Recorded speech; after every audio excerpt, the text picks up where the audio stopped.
ህወሓት ፓርቲ አይደለም ወይ? ፓርቲ ከሆነ ሐሳብ ነው የሚኖረው።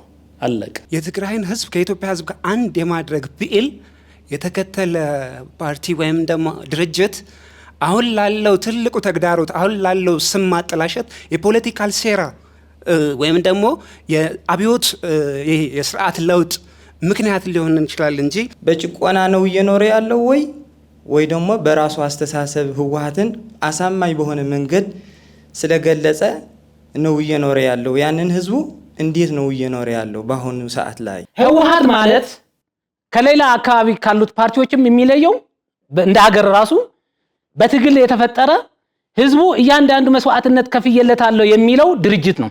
በ1967 2017 ድረስ በዛው አስተሳሰቡ የቆመ የተቸነከረ ፓርቲ ነው። እኔ አይደለም ብለው ራሱ ይነግራል።